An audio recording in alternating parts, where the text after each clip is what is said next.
আসসালামু আলাইকুম। সবাই কেমন আছেন? নিশ্চয়ই ভালো। তো অবশ্যই আপনি স্ক্রিনে দেখতে পাচ্ছেন কলা।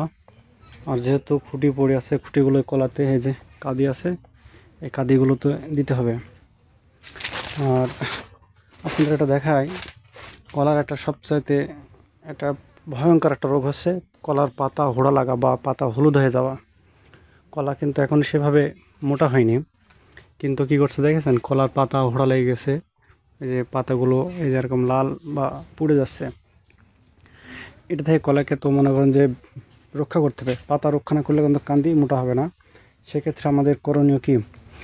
আপনি মনে করেন যে প্রায় ভালো ভালো দামি দামি বীজ দিচ্ছেন, তারপর দেখা যাচ্ছে কন্ট্রোল আসছে না। যেহেতু একটা প্রথম কথা বলে রাখি, আমাদের এমনি বর্ষার এই বছরে এত পরিমাণে চাপ, শুধু আমার কলা না, কম বেশি প্রত্যেকটা মানুষেরই পাতা লাগার সম্ভাবনা বেশি। যার লেগেছে তারই লেগেছে, আর যার লাগেনি তার কয়েকটা। তো এই যে কলা, তো আমি এমন কোনো কোম্পানির ওষুধ নাই যে ব্যবহার করছি না। প্রত্যেকটা কোম্পানির ওষুধ আমি ব্যবহার করে দেখছি যে কোনটাতে ক্লিয়ার ভালো হয়। এই যে এইটা যাবো একটা কান দিয়ে আপনাদের গুণে দেখায় ছড়িটা, 1 2 3 4 5 6 7 8 9 10 11টা ছড়ি আছে। এই যে 11টা করে ছড়ি বা 10টা 9টা করে এরকম প্রত্যেকটা কান্দিতে আছে।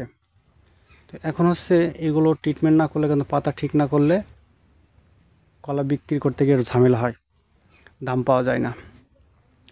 এমন অবস্থায় আপনাদের অবশ্যই কলাকে ট্রিটমেন্ট করে পাতাকে ভালো রাখতে হবে। তো কম বেশি ট্রিটমেন্ট করার পর পাতা আল্লাহর রহমতে একটুটা সোপ খেয়েছে। কিন্তু আমি প্রত্যেক যখনই বীজ দিচ্ছি একটা কোম্পানির গ্রুপ মানে ওষুধ পাল্টাই, কারণ কোনটাই কাজ করবে না। আপাতত দেখা যাচ্ছি 5 দিন 6 দিন পর পর বীজ দিই।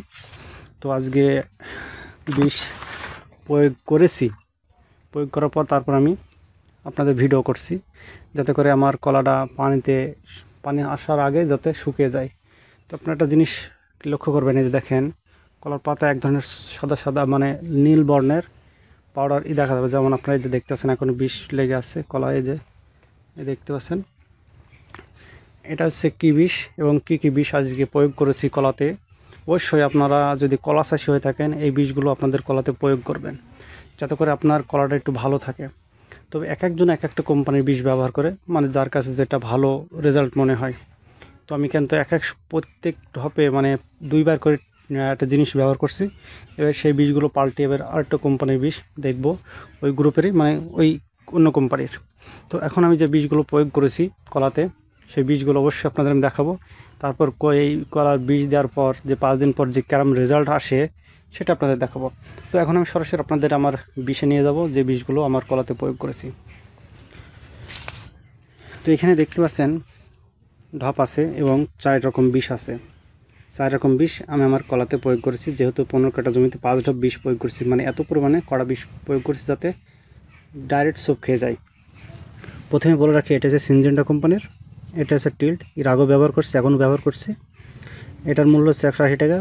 অবশ্য টিলের কি গুণাগুণ অবশ্যই আপনারা জানেন যারা বিষ প্রয়োগ করেন। তারপর যদি আপনারা যে না জানেন তাহলে আমাকে কমেন্ট করবেন, আমি বলার চেষ্টা করবো। এটা এক্সিস্ট, এটা মশা মাছি পোকা এগুলো মারার জন্য বা হপার মারার জন্য এটা দেওয়া। এটার মূল্য হচ্ছে 140 টাকা। এটা হচ্ছে অ্যাথারটন কোম্পানির।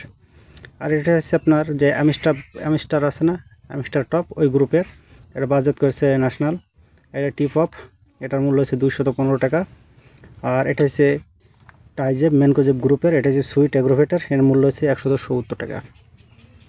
জাস্ট এই বীজ করা আমার কলার ক্ষেত্রে প্রয়োগ করেছি। তো আশা করি আমার ভিডিওটা ভালো লেগেছে। ধন্যবাদ সবাইকে। নিয়মিত এই সমগ্র ভিডিও পেতে অবশ্যই আমার ফেসবুক পেজ এবং ইউটিউব চ্যানেলটি সাবস্ক্রাইব করবেন।